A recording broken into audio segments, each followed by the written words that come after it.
최영일의 시사본부 10분 인터뷰.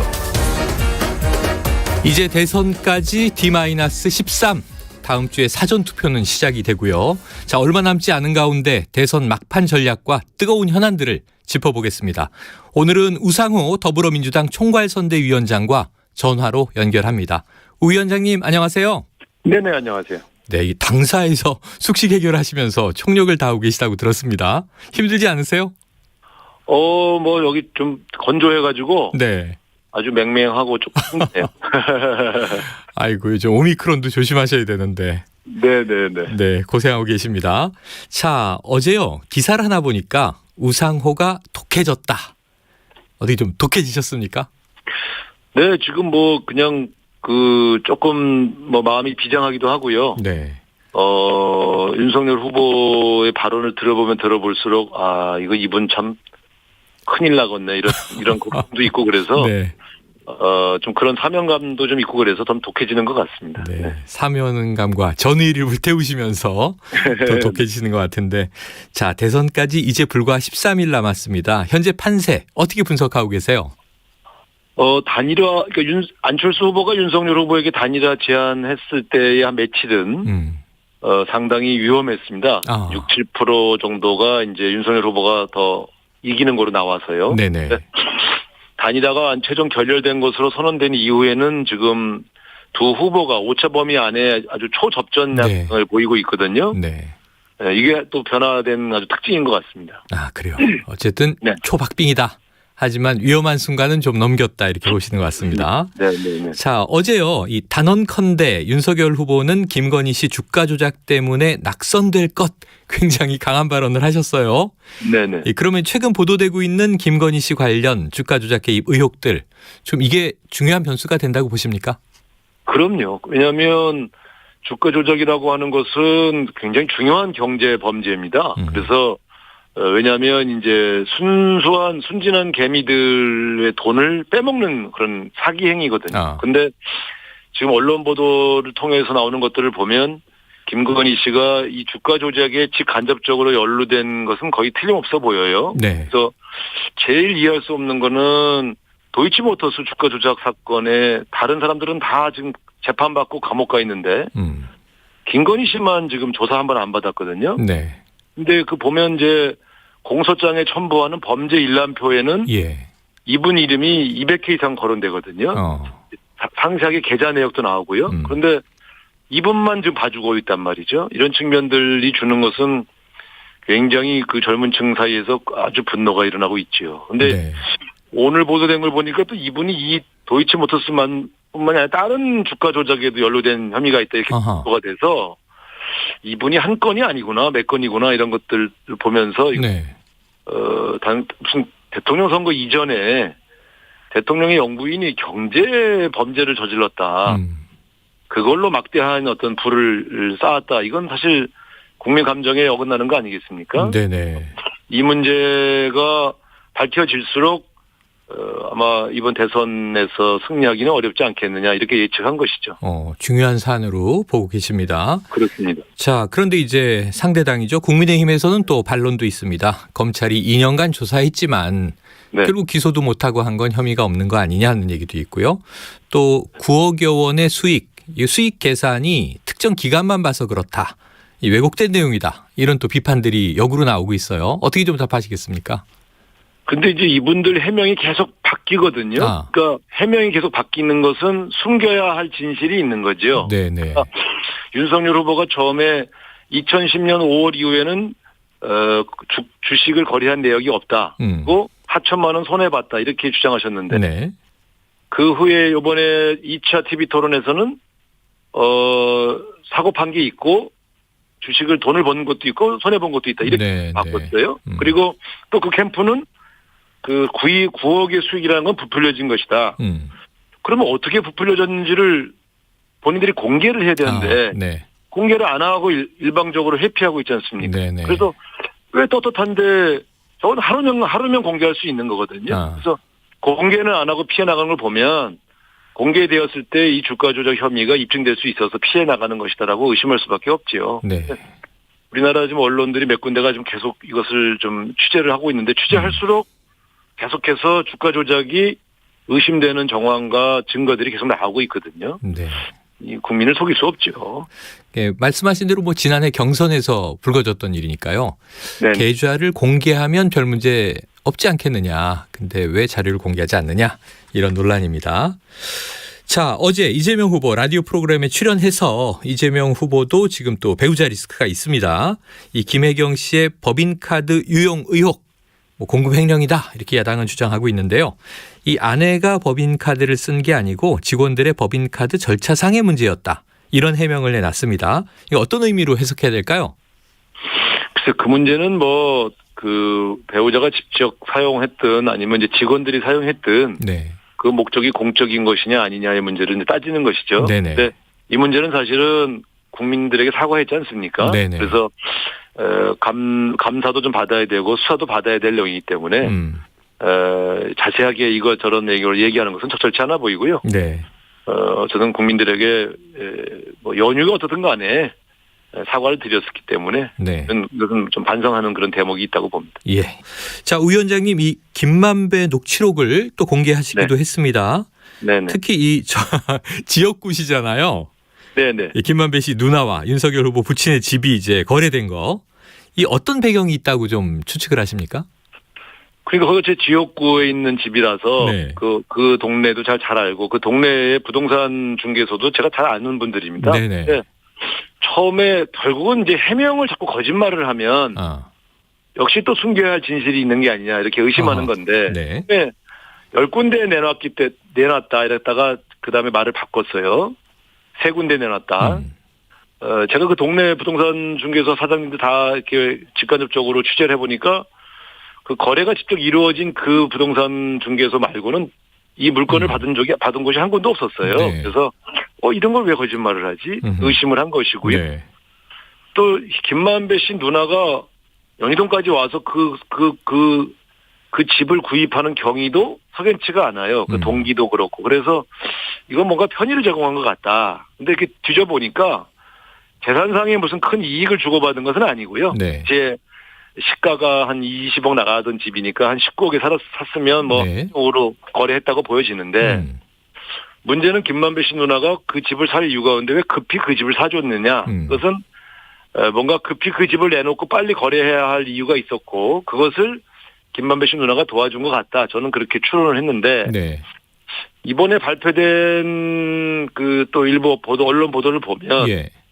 김만배 일당이 이러저러한 그 거래 과정에서 김만배 씨의 누나를 끌어들여서 돈을 주고받고 하면서 뭔가 집을 사고 판 정황들이 나왔어요. 네. 집이 연희동 집인지 다른 지역의 집인지를 알 수 없으나 네. 어쨌든 김만배 일당이 김만배 누나를 집을 사고 파는 데 동원한 정황은 틀림없어 보여요. 그러면 이 연희동 이것도 혹시 그거 아니냐라고 이제 우리가 추론하는 것이죠. 네. 일체 해명을 안 하고 아니다고만 하고 우연이라고 하니 세상에 왜 꼭 이렇게 이상한 우연은 꼭 윤석열 후보와 김만배 씨 관계에서만 나타나는지 이건 의심 안 할 수 없지 않습니까? 예, 윤 후보는 이게 모르고 거래했는데 이게 공교롭게 이제 김만배 누나였던 것이다. 우연의 일치다 이런 해명이었었고요. 네. 이거는 이제 타당성이 떨어진다고 보시는 거고. 그렇습니다. 녹취에서는 이제 누님에게 현찰을 좀 빼줘야 하지 않느냐. 네. 차라리 연봉을 드리자. 이런 녹취를 얘기하신 거죠. 어떤 집을 사게 하고 팔게 하고 하면서 그러면 그 대가로 취직을 시켜서 연봉을 주든가. 네. 아니면 화천대유에 돈을 현금을 주든가. 빠서 주든가. 뭐 이런 논의가 있단 말이죠. 네네. 그러니까 어쨌든 김만배 씨 누나를 여기저기에 활용한 것은 틀림없어 보이고. 네. 저희는 그 집이 과연 연희동 집 그 집을 얘기하는지에 대해서 적시는 안 돼 있으나 네. 이런 행위들이 계속 있었다면 윤석열 후보 집 산 것도 이런 어떤 모의 과정에서 나오지 않았을까 하는 의심하는 겁니다. 알겠습니다. 자, 바로 이 대목이 이제 또 지난 첫 번째 법정 토론에서도 이재명 후보와 윤석열 후보 간의 공방으로 치열하게 이어졌는데요. 아예 그냥 판례를 들고 나와서 녹취에 나온 윤석열 후보 관련 내용을 또 낭독을 하기도 했습니다. 네네. 그런데 그 반론 과정에서 녹취록에는 이재명 게이트라는 용어도 있다, 표현도 있다. 네. 요건 또 어떻게 해석을 하세요? 우리 후보는 그 녹취록을 본 적이 없고 아마 윤석열 후보는 보신 모양이죠. 네. 근데 그 전후 과정을 보면 이 맥락이 없어요. 이재명 게이트 때문에라는 발언은 있는데 네. 그 앞에 전후의 발언들을 보면 본인들이 어느 개발 지역에 어디는 공원 지역, 어디는 무슨 지역인데 이건 어떻게 해서 현찰로 뭘 하고 뭐 나는 이 지역을 떠나서 또 다른 지역에 몰입할 거야 뭐 이런 얘기 하다가 네. 근데 그거 이재명 게이트 때문에 뭐 이러면서 이제 뭐가 이 사건이 이재명 게이트라고 명명하는 게 아니고 그때 언론 보도에 나오는 여러 가지 게이트 사건 때문에 자기가 뭔가 피해를 보는 것 같다 이런 식의 얘기이기 때문에 네네. 이 대장동 사건에 대한 규정적인 언어는 아니었습니다. 그러니까 이제 요 녹취한 날이 이재명 후보가 그 선거법으로 네네. 받은 대법원 판결이 난 날로부터 사흘 후거든요. 예. 그래서 이제 저희는 이게 바로 그 며칠 전에 있었던 그 대법원 사건, 선거법 사건 무죄를 의미하는 것 같다. 그래서 저희가 추론하기는 이재명 후보가 이걸로 완전히 끝날 줄 알았는데 안 끝났다. 뭐 이런 식의 발언으로 해석을 하는 것이죠, 저희는. 예. 자, 이 대장동 문제가요. 이 대선판을 참 혼탁하게 만드는 게 모호한 진실들이 많은 것이 자, 대장동 이 그분이라는 대명사 네. 결국은 이제 이재명 후보가 몸통 아니냐라고 이제 야권에서 많이 인용한 이야기가 됐다가 이 조재현 대법관이 어제 기자회견을 열었습니다. 본인이 지목된 것에 대해서 사실무근이다. 김만배와는 일면식이 없다. 가족과 친지도 대장동 아파트 분양받은 바가 없다. 이런 주장을 내놨어요. 그러면은 이 조재현 대법관이 그분 아니다. 그럼 이 녹취록 자체 신빙성 좀 문제가 있는 거 아니냐 하는 얘기도 나오는데요. 그렇죠. 그러니까 그 국민의힘에서 주장하는 것처럼 이 녹취록에 다 모든 것이 진실이다. 저는 그렇게 생각하지는 않습니다. 약간 허풍 떤 것도 있고 관계를 과장한 것도 있지요. 그러나 분명한 것은 대장동 그분이라고 하는 표현 하나 때문에 이재명 후보를 몸통이라고 주장해왔던 국민의힘과 윤석열 후보의 주장은 사실은 허위인 것이 드러난 겁니다. 적어도 대장동 그분이 이재명 후보가 아니다라는 것은 밝혀진 것이죠. 다만 그러면 그 조 대법관이 이 대장동 그분이냐 그것은 또 따져봐야 할 문제들이 많이 있지요. 저는 개별적으로는 화천대유의 지분의 반을 갖고 있다고 하는 그분은 적어도 이재명 후보나 조재현 대법관처럼 말하자면 이런 정치인 혹은 대법관 법관이 아니고 돈을 움직일 수 있는 쩐이 있을 거라고 봐요. 그래서 공직자가 아니고 제3의 인물이 있을 것이다. 왜냐하면 김만배 일당은 어쨌든 화천대유를 기획하고 하면서 쩐줄을 끌어들이려고 노력을 했지 않겠습니까? 네네. 회사인데 그러니까 저는 의심스러운 것이 제3의 인물이 있을 것 같다. 그런데 그게 누군지를 밝히는 것은 우리의 임무는 아니고 우리는 이재명 후보가 그분이 아니었다는 것만 밝히면 된다. 이렇게 접근하고 있지요. 네. 그런데 조재현 대법관 말이죠. 이게 대선 후보가 토론회 과정에서 자기 실명을 거론하는 걸 보고 상당히 놀랐다. 하고 법적 조치를 예고했는데 그 대목은 어떻게 보십니까? 그래서 그거는 되게 아마 당황하셨을 거예요. 근데 우리 후보가 조재현 대법관의 명예를 훼손할 목적이 있은 것이 아니고 이 실명을 공개하신 분은 최초의 분은 바로 원희룡 본부장이거든요. 국민의힘 원희룡 본부장이 자기 페이스북에 그분은 조재현을 밝혀졌다 이렇게 써는 바람에 이름이 알려진 것이죠. 그래요. 그래서 그것을 인용하면서 얘기를 말씀드린 것이지. 그리고 이제 목적은 원래 윤석열 후보의 페이스북에 이재명 후보가 대장동 그분이라고 써 있기 때문에 그거를 내려달라고 요청하는 과정에서 우발적으로 나온 얘기죠. 네, 알겠습니다. 점에 대해서는 조 대법관이 오해 안 하셨으면 좋겠습니다. 네. 자, 지금 이 대장동 관련해서 뭐 여야 후보 모두에게 관련된 얘기들이 쏟아져 나오다 보니까 이게 호재 악재를 가려내기가 참 어려움이 있습니다. 네. 그런데 또 이런 게 하나 새로 나왔습니다. 고 김문기 성남도시개발공사 개발 1처장 이 유족이 기자회견을 했습니다. 2015년 당시에 시장님하고 골프를 쳤다. 이 영상 통화가 공개가 됐는데, 자 이재명 후보가 그동안 이 김문기 처장을 모른다 이런 입장이었는데, 그럼 이제 어떻게 좀 해명해야 될까요? 글쎄, 제가 해명하기는 좀 어렵죠. 그러니까 그 두 분의 관계를 정확하게 알기는 제3자가 말하기는 좀 어려운 문제이긴 한데, 어쨌든 그 유가족 특히 그 아드님이 그렇게 마음이 상심이 있어서 말씀하시는 내용을 가지고 왈가왈부하는 것은 저희 선대위 차원에서 할 일은 아니라고 생각합니다. 일단 애도를 표하는 입장은 내셨더라고요. 그렇긴 한데 그 선거 캠프에서 고인의 아드님까지 기자회견장에 공개해서 이렇게 어떤 선거에 활용하는 모습은 또 바람직해 보이지가 않아요. 근데 그분이 자발적으로 페이스북에 글을 쓴다거나 하시는 것은 뭐 자유인데 거기 선거 관계자들이 말하자면 이렇게 동원된 듯이 보여주는 것은 네. 바람직해 보이지는 않습니다. 알겠습니다. 이게 참 변수가 많은 대선입니다. 이재명 후보가 안철수 후보에게 정권 교체를 이제 정치 교체로 바꾸자 이런 러브콜을 보내더라고요. 네네. 그리고 책임 총리제를 검토하겠다는 얘기가 나오더니 오늘 송영길 대표가 국민통합 정치개혁안을 발표했고요. 네. 결선 투표제, 총리 추천제 등을 도입하겠다 이렇게 이제 밝혔습니다. 네. 이 안철수 후보 측의 호응 좀 기대하고 계십니까?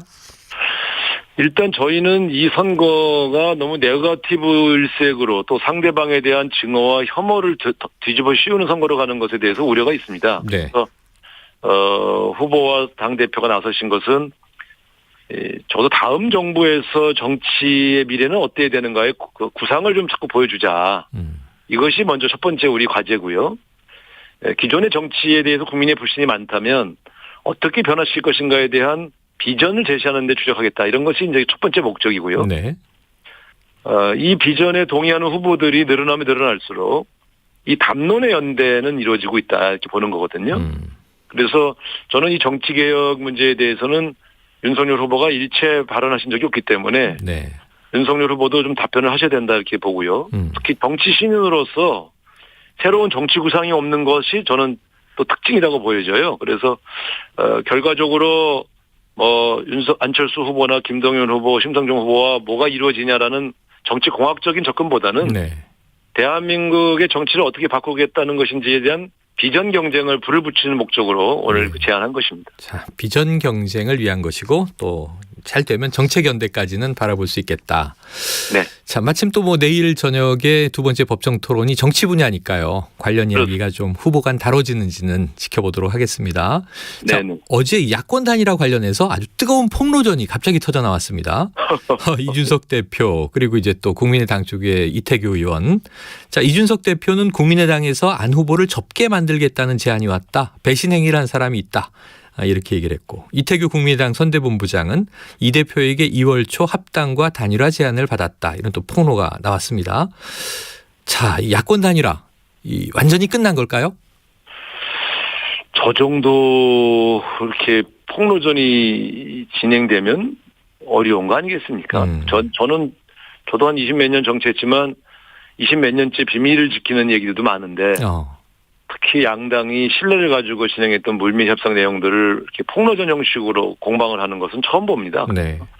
저 정도면 신뢰가 완전히 깨진 건데 어떻게 대화가 다시 가능하겠어요? 그래서 야권 단일화는 저는 완전히 끝났다고 보고요. 정치 어떤 문화 측면에서 보더라도 그 당 대표와 저쪽의 밀사가 막 은밀히 했던 얘기들, 이루어지지 않은 얘기들을 막 까는 것은 참 적절해 보이지가 않아요. 참 제가 보면서 왜들 이러시나 이런 생각이 들어서 당 대표까지 나서서 그런 비화를 공개할 이유가 있었나 싶어요. 네. 자, 이게 또 얼마 남지 않은 대선 기간 변수가 있는 것인지 불이 꺼진 것인지 또 이것도 지켜볼 문제입니다. 자, 이재명 후보가요, 이 TK 지역에서 30% 득표를 하겠다. 이 다음 주에 당력을 집중한다 이런 얘기가 나왔습니다. 네. 자, 이 고향이긴 한데 보수 표심 어떤 방법으로 공략할까요? 이번 주 주말 그러니까 일요일과 월요일에 걸쳐서 부울경, 대구 경북을 이제 집중적으로 방문을 하실 예정인데요. 네. 그래도 자기 그 고향 출신은 조금 더 봐주지 않겠습니까? 그런 네. 도 있고요. 또 그 우리 후보가 갖고 있는 대구 경북을 발전시킨 전략은 주로 산업 전략입니다. 네. 일자리와 신산업. 그러니까 그쪽에 만드는 한때 우리 박정희 대통령 시절에는 근대화의 중심 지역이라고 볼 수 있었던 곳 아니겠습니까? 네네.